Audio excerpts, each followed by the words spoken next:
The Genealogy Guy podcast, demystifying technology and exploring family tree research. Please remember to subscribe and share the podcast with family and friends.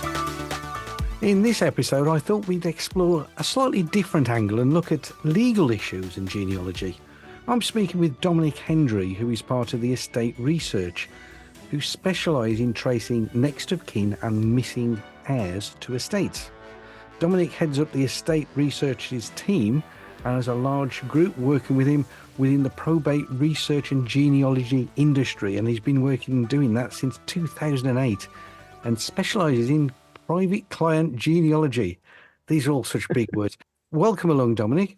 No, thanks very much for having me. Delighted to be here, What does probate mean? Because it's bandied around all the time in genealogy and people go, probate, oh, that sounds technical. Grant of probate is the document that gives people the legal kind of right, if you like, once it's issued, to deal with an estate. So, if I pass away, my wife's my executor.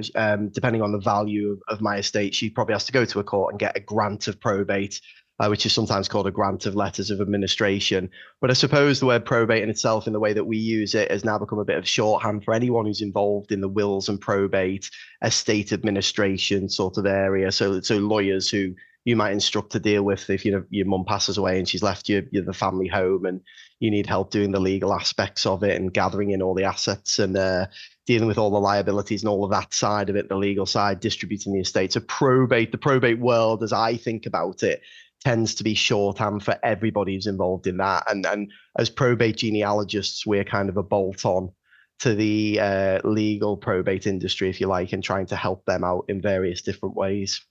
So how did you get into genealogy?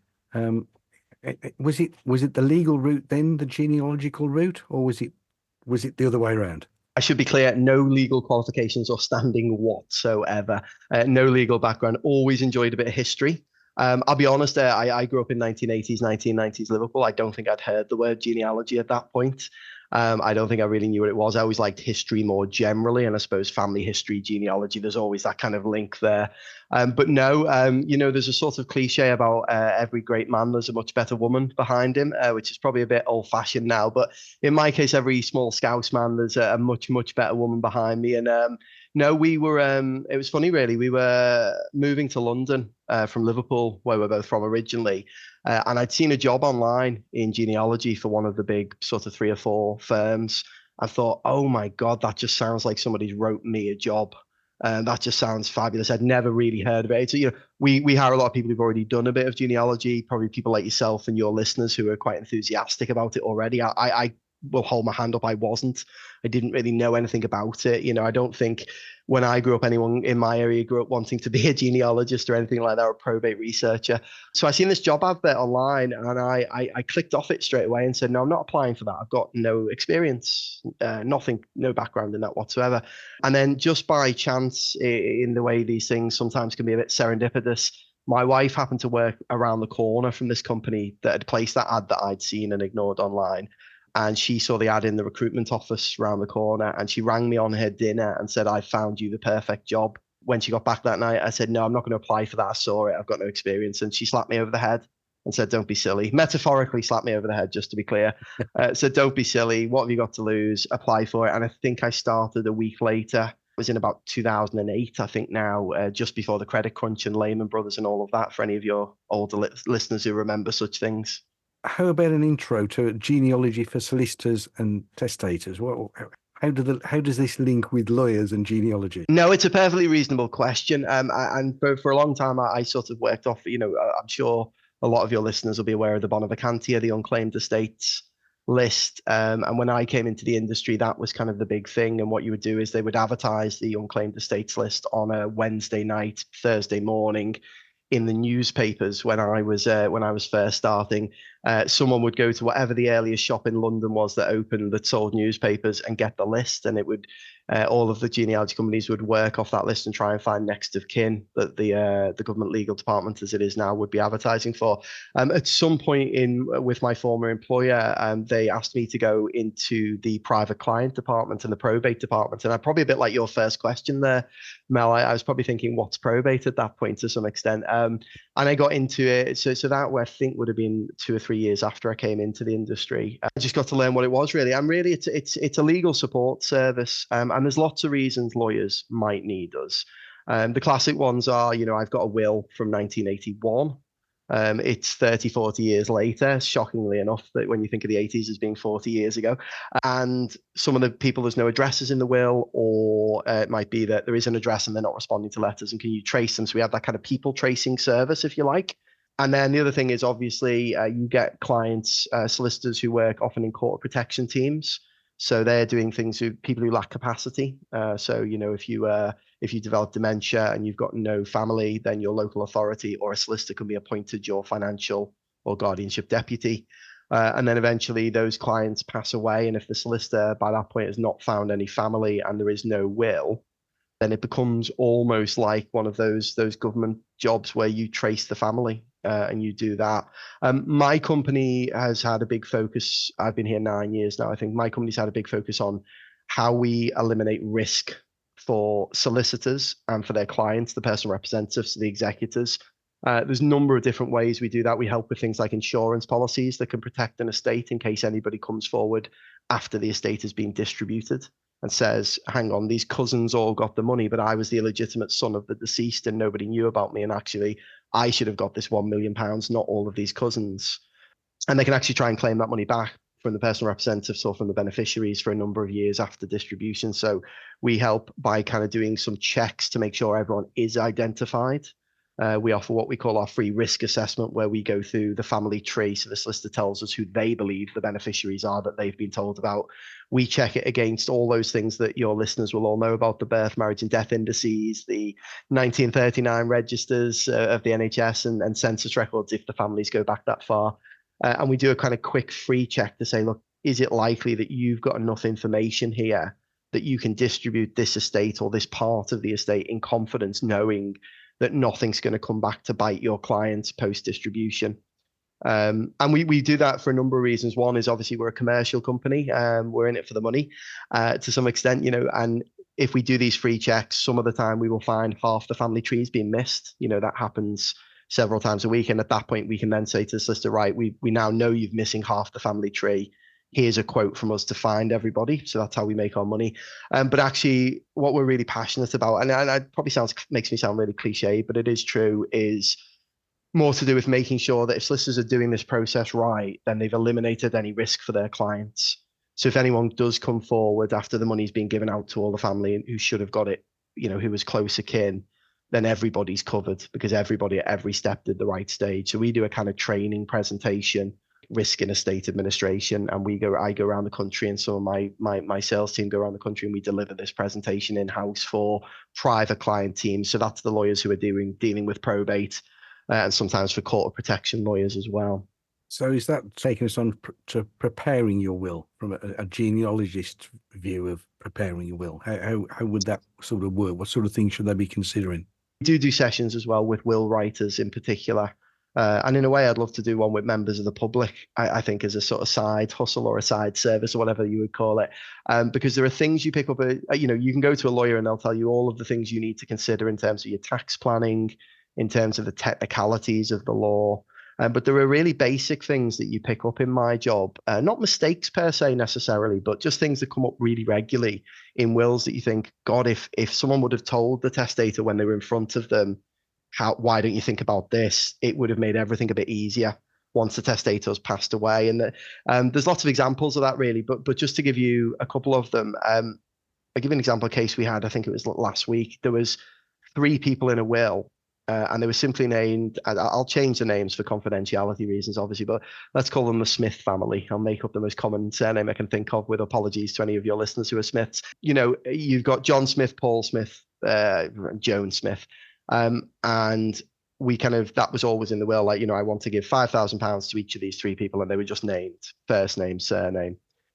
So we start looking at it, we thought, well, maybe they're members of the family. We start looking at electoral rolls to see maybe they're neighbours of the deceased. They may not be, of course, they could just be someone they've met at the golf club once, and it's very, very difficult. But we'll start with the family tree, and we'll start with things that we can access, like electoral registers, to see, can we find anyone?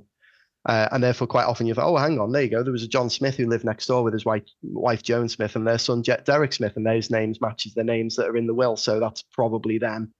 One of the things I always say to will writers is a couple of extra words can make such a big difference to saving the estate money, and to making it much more likely that the people that you wanted to give money to in your will, you wanted to remember in your will, which is a lovely thing to do, obviously.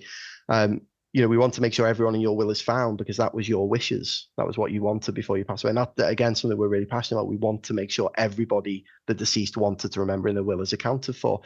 And the example I give to will writers is in that will there, if you would have said to my next door neighbours, it would have saved an awful lot of time and therefore money for the estate, because we wouldn't have needed to do the family tree element. We wouldn't have needed, we would have just concentrated on the addresses. So one of the things I'm always saying is, have a look at your will and just have a look. Have you put relationships in there when you've named anyone? If you're giving a gift, you'd be amazed how much a couple of extra words in a will, to my cousin, to my goddaughter, to my neighbor. These things can really help people like me out. And what that actually does is it means the value of your estate is likely to not be reduced as much, because the less information in the will when it comes to someone like estate research tracing those people, A, it's more likely if there's more information, we'll be successful and locate them. And B, it'll be cheaper because we'll spend fewer hours doing the research because we had somewhere to start. If it says my cousin, then I know I've just got to start with the family tree. I don't need to look at other records. So that's one of the sort of big ones. I'm always trying to push on people. Will writers and probate lawyers who do will writing are very keen on keeping wills to as few words as necessary.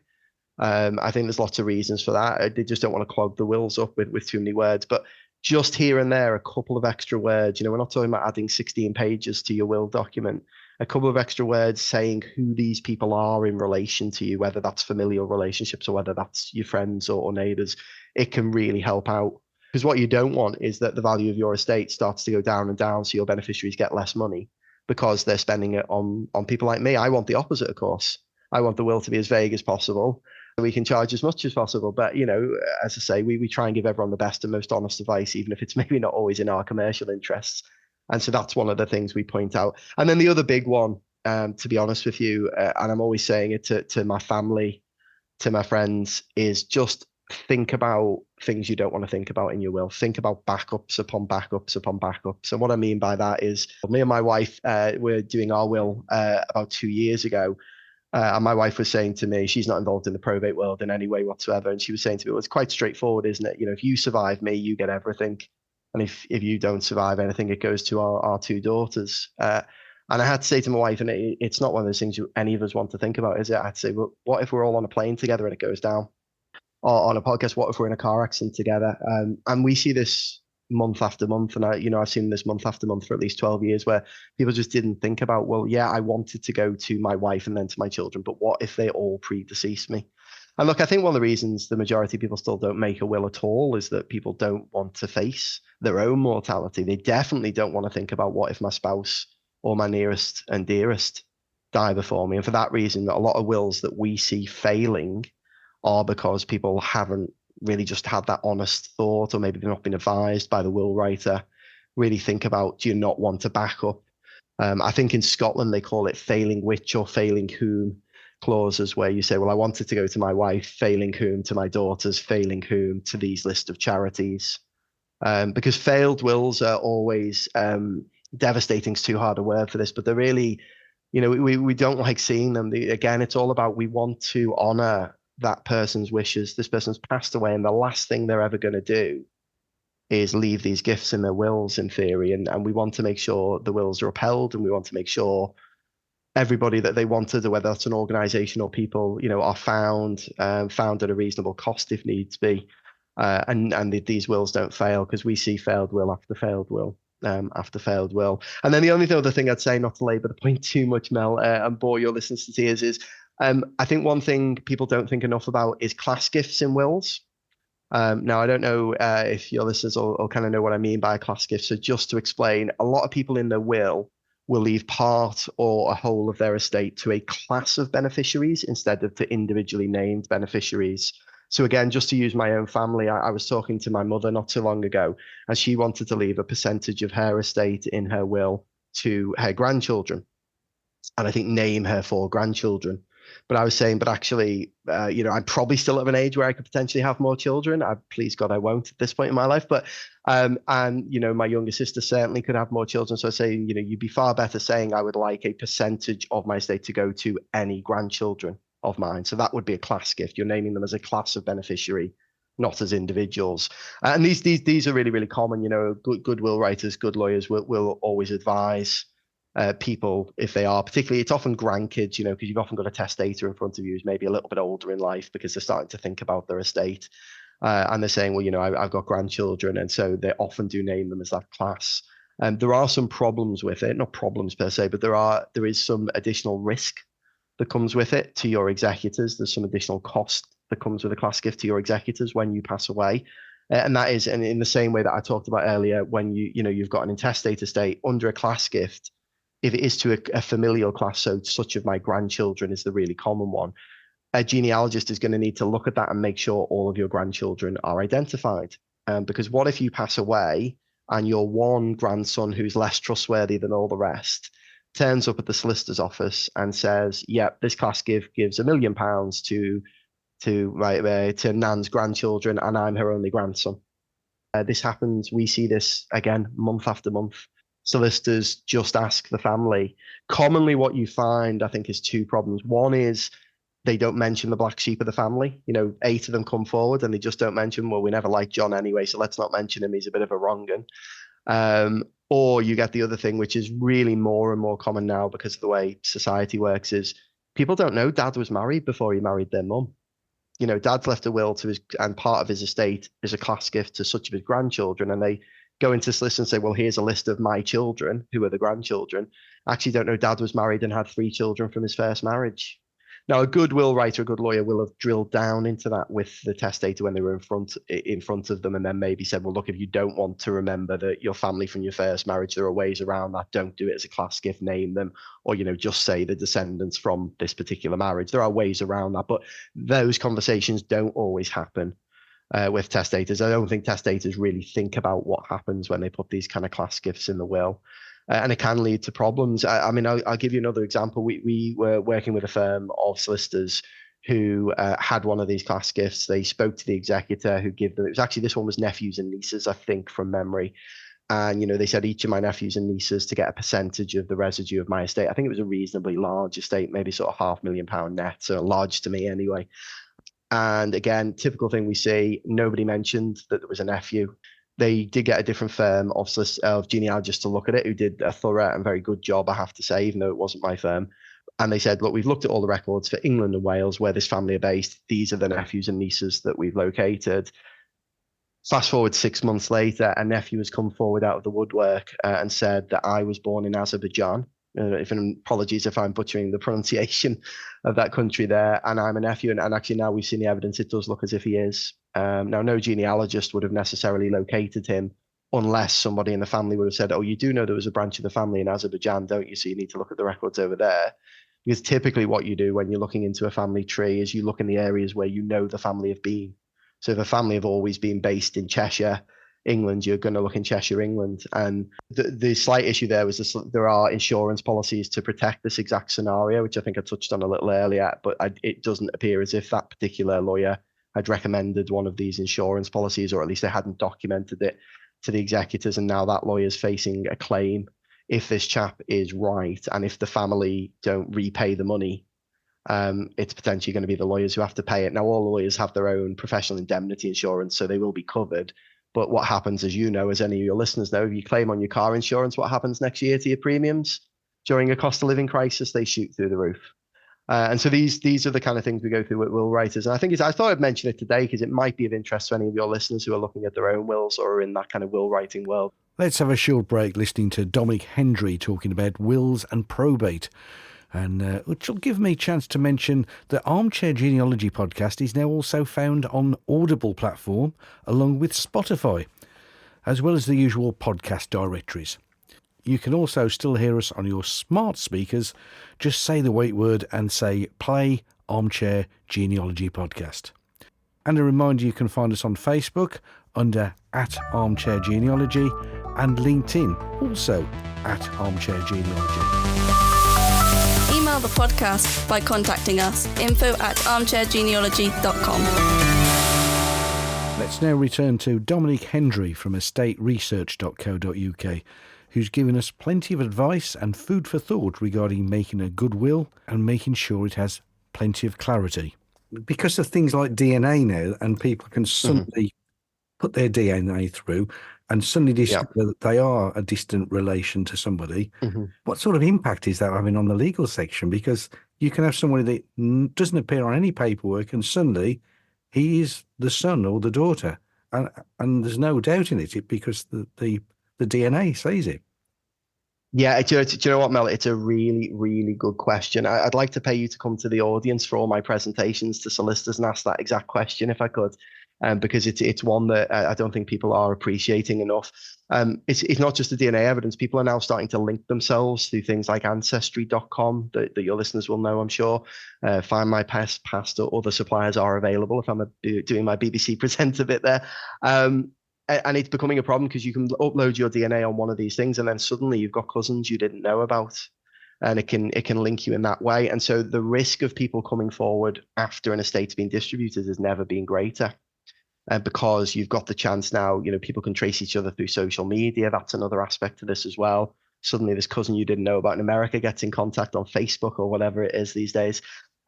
Or someone uploads their DNA onto one of these Ancestry.com sites.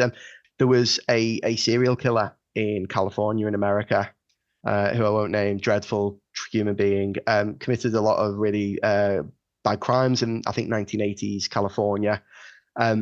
He was never found, and then he stopped committing crimes, so they thought he'd passed away, and it became a sort of cold case. I think the stereotypical thing is, these sorts of criminals often carry on being criminals until they die or they're caught, and they hadn't caught him and he stopped, so they thought he'd probably passed away. Anyway, fast forward to, I think, 3 or 4 years ago now, as it turned out, 2 of the killer's cousins uploaded their DNA onto something that was publicly available, and the FBI, or whoever it was, the investigating body in America, worked out from their DNA that the serial killer had to be a cousin of these 2 sisters, and they caught him.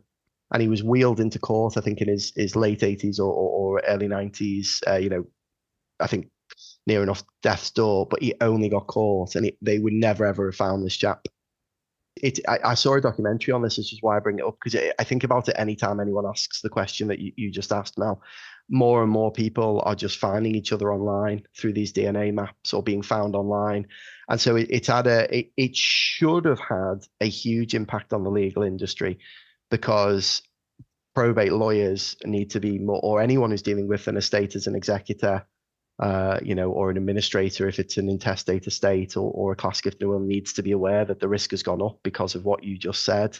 And so I think in a way, it's never been more important that the family tree is checked, but we wouldn't find everyone, as you know, through the documents, through DNA, because we're not going to do that standard. What you really need is to put an insurance policy in place. I just want to be clear here as well. We obviously make money doing genealogy. We don't make any money on insurance. I often sound like an insurance salesman. I have to promise people I'm absolutely not. We use insurance as a tool for our clients. When we do our genealogy report, we put a quote for an insurance policy, but we don't get paid for that. We don't get any kickbacks for that. We only use it as a tool because you never know that a nephew in Azerbaijan or a cousin who's found through one of these DNA maps isn't going to come forward within a few years of distribution. And suddenly the personal representatives, the lawyers and the beneficiaries could all be having to repay some money here. So yeah, it's a really, really good question, that one.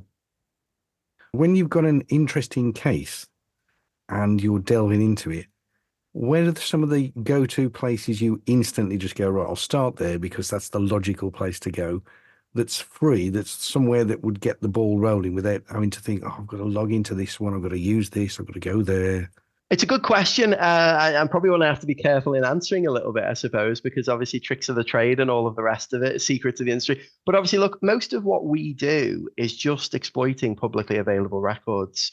I mean, we're very, very lucky in this country, really, really lucky. And you don't really maybe appreciate it until you do international genealogy, is that our records are really comprehensive and they're really open. Now, obviously, I'm sure you and your listeners will know there's controversy around that. I think famously there's a mother of a sort of stillborn child whose child's identity was taken by somebody. They got their child's birth certificate and then went on to do whatever they did with that by taking the child. And that was very upsetting for the mother, obviously. And so she's always kind of talked about records actually should be much less available, as is the case in an awful lot of countries around the world. But in this country, we have very good, anyone who can go to the local library where they've got any of these records can do a lot of what we do. We're not inventing the wheel or reinventing the wheel here. It is just the things that all of your listeners would be doing. It'd be birth, marriage, and death indices. It would be your census records. I think the 1939 NHS register I mentioned before. And then it would be things like electoral rolls. We are also licensed to gain access to certain extra information. When you go online and you tick some of those boxes, can we share your details with carefully selected third-party bodies? We're licensed by a couple of providers to do what we call positive tracing. And that really means tracing beneficiaries, which is to say, Mel, if I traced you, it's seen as to your benefit that I've traced you. So we don't do anything negative. We're not going to rock up looking for you as a debt collector. Or anything like that, or anything negative. It's what they call positive tracing. So it's exploiting all those things. We have lots of our own in-house records that we use. We can from time to time use online records. I've already named, I think, 2 of the online subscription type companies. There is problems with those, not in that the subscription companies aren't great. They are. I know people who work in all of them, and they're fabulous people. But there were already issues with things like the birth, marriage, and death indices. There were already mistakes. There were already omissions. I'm sure you and all your listeners know that if you've done anything yourself. But then, since they've then been taken and digitalized, some of those errors have been compounded. So there were already errors in the original version, and then a human at some point has typed it into a computer, and it is now digital. And some of the humans who typed it into the computer may have made errors. So suddenly there were errors there anyway, and there are now more errors. So you have to be very, very careful with online services. I will also say as well, because I'm sure some of your listeners do look at, just to use it as an example again, the Ancestry.com family trees. People often now upload their trees on there. So there's quite a lot of information.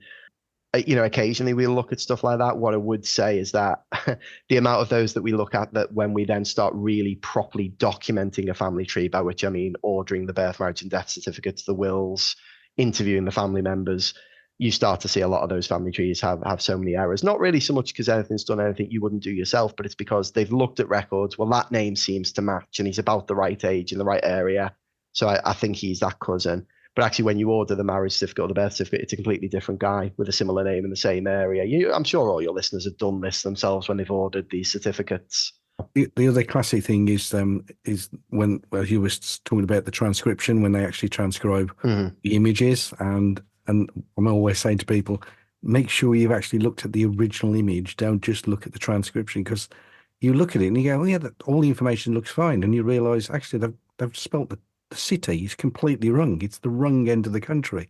And you're following going, how did this person move from Edinburgh down to Scunthorpe and suddenly appear in Cornwall the next day? So it is an important thing, as you pointed out, to make sure you double check and get the original document and see if it cross-references to other documents. I have a bit of a confession here, though, Mel, and it's a bit of a strange one. When I was at university, one summer, I was hired by a data entry company, and they had us typing in images that come up of individual letters. It was a very robotic job. I only did it for about 3 or 4 weeks, I think, off the top of my head, one summer. And you would get letters up, and you would just have to type in what letter you thought it said. And you put it in. Now, I have to say, years after that job, which I'd almost completely forgotten about, when I started doing genealogy and doing exactly what you just said there and looking at the original images, those letters look almost identical to the ones that we were inputting. So while we were never actually told what the data was, I have a suspicion that I might have been one of the people that have inputted these incorrectly. So I might be partially, I don't know for sure, but if your readers do get problems, they can think of me and blame me, because I may have been a part of the problem there. But no, you are absolutely spot on. You have to look at it. The problem, of course, with that is that part of what you do now when you use those online services, which is why we're very cautious about using them often, is you'll do a search and the right answer won't come up because they've got it written down as a different spelling. You've put in Clark and it's been misspelt as Clark with an E, or whatever. And obviously those problems already existed before the digital element, because down the years, people, whatever the registrar spelt your surname, especially if you didn't read and write, if we're talking about families, back in the 1800s or early 1900s, you already had things like Clarks being spelled different ways down the generations. So it was already a problem. Now you've got the added problem of extra mistakes were made when those records were typed in by 18-year-old people like me, possibly. Well, the way it's digitized now, what makes it a lot easier is many of these search boxes allow you to do in the search to put in wildcard. As you say, in the old days, you had to pick a name and stick with that name and then go back to the beginning and start again with a different spelling. And it would sometimes take you like weeks to find the right name, especially when people were writing things down and they wrote what they heard. And the other person couldn't check it because they couldn't read. So they go, that's right. And I mean, it's funny. We get it with lawyers a lot where we'll do a report and they'll say, well, hang on, how can you be certain that John Clark, Clerk, is the same as John Clark, Clark, and you have to kind of explain that this was a really common thing that happened. And as long as everything else matches and you've produced all your other evidence, which is part of what we do, that maybe goes a little bit beyond what perhaps amateurs might do, then you can still often distribute these things in confidence. But again, it adds a layer of doubt, because can you ever be 100% sure that this chap who's born under one name and dies under a different name was the same chap? And especially when you are, Tony Clark's a really good example because of how popular a surname it is, and Smith Smythes you get as well, and all these other things, So yeah, it's a real problem, and it kind of comes back to what I was saying earlier about why we really push probate lawyers to make sure they get a professional to check it, and they consider, even if they don't put it in place, that they consider putting an insurance policy in front of their client, because all of these things can mean, no matter how good a genealogist you are, and I like to think we're very good, I'm sure all your listeners do too, you can just go down the wrong line. You can miss something. You can, it can be an error and omission. Whenever we produce a report, there's always a caveat that said this could have errors and omissions. And for this reason, and we often give lots of examples of what that could be and why that could be. I think you and all your listeners would be aware of anyway. And that's why we do push the insurance. And this is back to me sounding like an insurance salesman once again, Mel. My final question is your own family tree. Have you done it, and how far have you managed to get back? Yourself and your listeners will be shocked to hear that as someone from born and bred in Liverpool, I have Scottish and Irish heritage. So it's not quite as easy. I'm not one of these people who can go back 15 generations in the records for England and Wales and trace myself back to the beginning of registration or what have you. So I've done bits of it. I've done quite a lot of the Scotland. So I go to Scotland. About a third of my company's work comes from Scotland, I think, and we love going up. The Scottish records are great. They're not necessarily as readily available as they are in England and Wales. You have to actually go to access the full records for Scotland. You have to go to one of the record offices up there. So it's a lovely excuse to go to lovely Scotland for me. So my father's side of the family, who hail from an estate called the Gorbals estate in Glasgow. I don't know how many Glaswegian listeners you have, but they'll all know the Gorbals estate. It was historically a very, very working class estate, big high-rise tenement sort of things. And I think they were all dockers, so they moved from Glasgow to Liverpool back when the docks in Liverpool were a big thing. So I've gone back quite far there. And actually, I've got family in America who are really, really interested in genealogy. I always often do find Americans have a real passion for it. Interesting. Maybe it's just my family and friends over there. And actually, my dad's cousin, I should know this, shouldn't I, as a genealogist? My dad's cousin, she actually came over to England and visited us recently, and she'd done even more. She'd really drilled down into the detail. But it's funny, actually, because one of the things when you are a professional genealogist is, do you want to spend your weekend doing a busman's holiday? If you're a painter and decorator, all your family are going to ask you if you want to spend Saturdays for free painting and decorating their house. And a lot of my family and even some friends have kind of, you can just have a bit of a look into mine of a weekend, can't you? And so I've been in the industry, I think 15, 16 years now. I've slowly built more and more on my own family tree.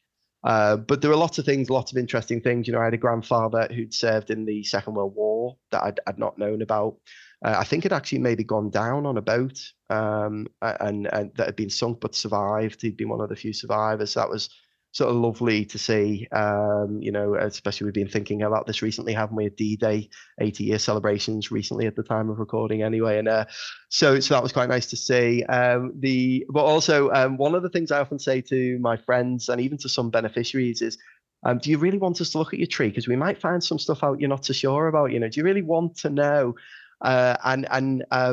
My mother is from a staunchly Catholic family, I think hailed originally from Ireland. So I haven't been able to get over to Ireland yet and do a lot of their side of it. But just as an example, I know there was a member of that family who was, really kind of very religious and pious and, had a number of daughters, but the first one was born out of wedlock. And members of my family were really surprised because they had this idea of this sort of really pious woman who never would have done anything wrong in her life. And not that there's anything wrong with that, don't get me wrong, but at the time and the way society was then, it was, seen in a certain way. But then family members said, now we've thought about it, that particular aunt was treated differently to the rest of the family, which is tragic, isn't it? But it's the way society used to be about illegitimacy and stuff like that.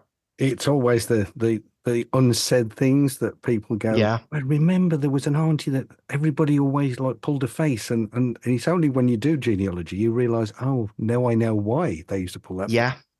So, but it's funny, isn't it? I mean, now nobody would bat an eyelid. And yet, I've had, I had a guy in his 80s on the phone to me years ago now in tears because he'd been completely rejected by the rest of the family for being born out of wedlock. It wasn't his fault he was born out of wedlock. Even if you thought children being born out of wedlock was a bad thing, it wasn't his fault. He didn't do anything wrong, other than be born from that relationship. But it was funny, it had affected this guy, I think was in his 80s, and it had affected his whole life, the fact that he was born. Even out of wedlock now sounds old-fashioned and pejorative, doesn't it? But it affected this guy's whole life. So he suddenly got this family tree of people he'd never known about and was able to reestablish contact. And, I think it had, to some extent, really touched him. So you do get nice things in our job like that, My thanks there to Dominic Hendry from estateresearch.co.uk for a fascinating and detailed insight into wills and probate. He has certainly given me plenty to think about when researching into wills or even making sure my own wishes are very clear and will stand the test of time. Until the next episode, happy and productive researching. And remember to subscribe to the podcast to be informed when new editions are published.